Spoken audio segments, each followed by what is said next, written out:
Dans cette vidéo, je vous résume en quelques minutes les principales news IA de cette semaine. Alors aujourd'hui, on va parler d'Hugging Face qui lance son alternative au GPT, de Google Gemini, de lunettes connectées à ChatGPT et d'OpenAI. Donc restez bien jusqu'au bout et si jamais la vidéo vous plaît, n'hésitez pas à la liker et à vous abonner à la chaîne. Alors on commence avec une news assez sympathique qui nous provient de chez Hugging Face.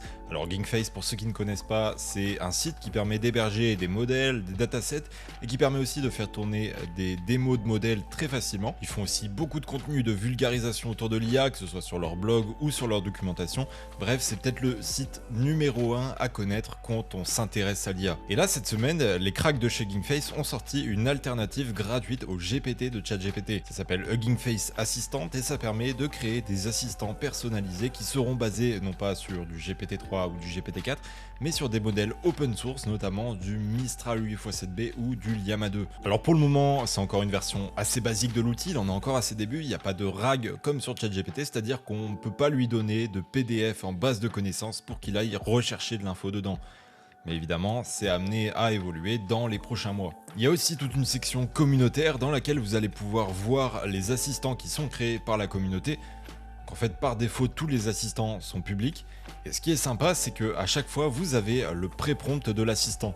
Donc ça peut vous donner pas mal d'idées sur comment structurer votre prompt. Donc perso, l'outil, je le trouve vraiment cool, donc je vous invite vraiment à aller le tester, vous aurez le lien dans la description. Alors maintenant, on part chez Google qui a enfin lancé Gemini Ultra. Donc cette semaine, ils ont apporté une grosse mise à jour à Google Bard, leur concurrent de ChatGPT, ça s'appelle maintenant Google Gemini. Donc maintenant, le chatbot se base sur le modèle Gemini Pro qui avait été annoncé fin 2023 par Google. Et de la même manière que ChatGPT, ils ont annoncé un abonnement à 20$ par mois qui s'appelle Gemini Advanced et qui permet d'utiliser Gemini Ultra, donc leur LLM le plus abouti. Donc on est vraiment sur exactement la même formule que chez OpenAI avec le modèle de base utilisable gratuitement, donc Gemini Pro, et un modèle plus avancé à 20$ par mois, donc Gemini Ultra. Alors à titre perso, j'ai pas encore pu tester Gemini Ultra, donc je peux pas vous faire de retour précis dessus, mais d'après ce que j'ai pu lire sur Twitter, c'est bon sans être révolutionnaire. C'est assez proche d'un GPT-4 dans pas mal de domaines, mais au moins ça a le mérite d'apporter une vraie alternative à ce que propose OpenAI. Et au passage, Google a aussi sorti une appli pour pouvoir utiliser Google Gemini sur smartphone. Alors cette semaine, en cherchant des infos sur le Vision Pro, je suis tombé sur un nouveau produit qui pourrait bien faire parler de lui cette année. Ce produit, il s'appelle Brilliant et c'est des lunettes connectées dopées à l'IA. Alors ça a été créé par une nouvelle boîte que personne ne connaît qui s'appelle Brilliant Labs et la particularité de ce produit, c'est que la partie logicielle est open source. Alors pour faire très simple, ça se présente sous la forme de lunettes très classiques, assez discrètes, mis à part peut-être les deux cercles au bout des branches, et ces lunettes sont connectées à ChatGPT. Et donc, quand vous portez les lunettes, vous allez pouvoir parler, il y a un micro intégré et poser des questions. Et ensuite, ces questions vont être posées à ChatGPT et les lunettes vont vous afficher la réponse directement dans votre environnement. Il y a aussi une caméra qui permet de faire du GPT Vision, donc en fait vous envoyez à ChatGPT une photo de ce que vous voyez, et évidemment vu que la partie software est open source, on peut s'attendre à ce que ça puisse tourner sur d'autres modèles multimodal que GPT. Alors contrairement au Vision Pro, ici on n'a pas besoin de batterie externe, puisque la batterie elle est directement incluse dans les branches des lunettes, et au niveau du tarif, ça pique un peu, on est sur du 350$ en précommande.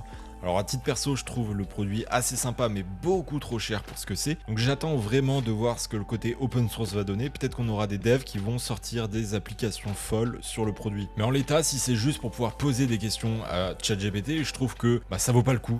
Ça fonctionne très bien avec un smartphone. Alors peut-être qu'il y a des cas d'usage bien spécifiques dans lesquels le produit va matcher. En tout cas pour mon utilisation, je préfère largement utiliser mon smartphone avec la caméra plutôt que de me balader avec ça. Alors pour la dernière news, on part chez OpenAI puisque le CEO Sam Altman a annoncé vouloir lever 7000 milliards de dollars, rien que ça. Le but derrière ça, c'est de pouvoir construire des usines de semi-conducteurs pour pouvoir créer des puces et donc des GPU et donc pour pouvoir faire tourner des modèles d'IA à grande échelle. Alors il faut savoir que les GPU, c'est vraiment le nerf de la guerre en IA, la pénurie de semi-conducteurs, c'est un vrai problème depuis pas mal de temps et Sam Altman veut accélérer énormément la production de puces dans le monde. Alors 7000 milliards, pour ceux qui ne se rendent pas compte, c'est énorme, c'est plus que le PIB de la France, c'est plus que la valorisation d'Apple et de Microsoft réunis, qui sont les deux plus grosses valorisations au monde. Donc il y a quand même de fortes chances que cette levée de fonds n'aboutisse pas, mais dans tous les cas, ça montre que Sam Altman a vraiment envie de faire évoluer l'IA et de mettre de l'IA partout. Donc affaire à suivre pour le moment, on a très peu d'infos, mais je vous tiendrai informé si jamais ça évolue.